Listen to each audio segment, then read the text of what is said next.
കായംകുളത്ത് രക്ഷാപ്രവർത്തനത്തിനെന്ന വ്യാജേന എത്തി ലൈംഗിക അതിക്രമം നടത്തിയ കേസിൽ പ്രതി സിനിൽ സവാദിനെതിരെ കൂടുതൽ വകുപ്പുകൾ ചുമത്തി. ഭീഷണിപ്പെടുത്തൽ, പിന്തുടർന്ന് ശല്യം ചെയ്യുക തുടങ്ങിയ വകുപ്പുകളാണ് അധികമായി ചേർത്തത്. അശ്വിൻ പാലാഴി വിവരങ്ങൾ നൽകാനായി ചേരുകയാണ്. അശ്വിൻ, വലിയ പ്രതിഷേധങ്ങൾക്കൊക്കെ ശേഷമാണ് അന്വേഷണം തന്നെ കാര്യക്ഷമമായത്. ഇപ്പോൾ ഏതൊക്കെ വകുപ്പുകളാണ് പുതുതായി ചേർക്കുന്നത്? വിവരങ്ങൾ. പെൺകുട്ടിയുടെ മൊഴി രേഖപ്പെടുത്തിയതിൽ പ്രശ്നങ്ങളുണ്ട് എന്ന് കാണിച്ച് പെൺകുട്ടി തന്നെ പരാതി നൽകിയിരുന്നു. അതിന് പിന്നാലെയാണ് അന്വേഷണം കായംകുളം SHOയിൽ നിന്ന് മാറ്റി കായംകുളം DYSPയിലേക്ക് ചുമതല മാറ്റിയത്.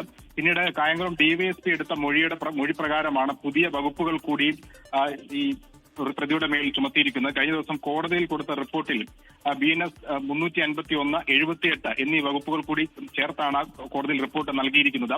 ക്രിമിനൽ ഭീഷണിയൊപ്പം പെൺകുട്ടിയെ പിന്തുടർന്ന് ശല്യം ചെയ്യുക എന്നീ 2 ഗുരുതര വകുപ്പുകൾ കൂടിയാണ് പ്രതി സിനിൽ സവാദിനെതിരെ ചുമത്തിയിരിക്കുന്നതാണ് പ്രധാനപ്പെട്ട കാര്യം. ഒപ്പം കഴിഞ്ഞ ദിവസം ഈ അതിജീവിതയുടെ രഹസ്യമൊഴി മാവേലിക്കര കോടതി രേഖപ്പെടുത്തുകയും ചെയ്തിരുന്നു. ഒപ്പം അന്വേഷണ ഉദ്യോഗസ്ഥയെ മാറ്റി മുതിർന്ന വനിതാ പോലീസ് ഉദ്യോഗസ്ഥരെ കൂടി അന്വേഷണ തലപ്പത്തേക്ക് എത്തിക്കണം എന്നൊരു പരാതി കൂടി കഴിഞ്ഞ ദിവസം അതിജീവിത കോടതിയിൽ നൽകിയിരുന്നു.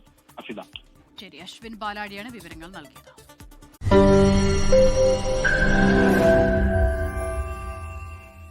ലോകത്തെവിടെയായാലും ഏത് സമയത്തും 24 വാർത്തകളും ഓഗ്മെന്റഡ് റിയാലിറ്റി പാക്കേജുകളും എക്സ്പ്ലെയിനറുകളും വിശദമായി കാണാൻ ഞങ്ങളുടെ YouTube ചാനൽ നിങ്ങൾക്ക് സബ്സ്ക്രൈബ് ചെയ്യാം.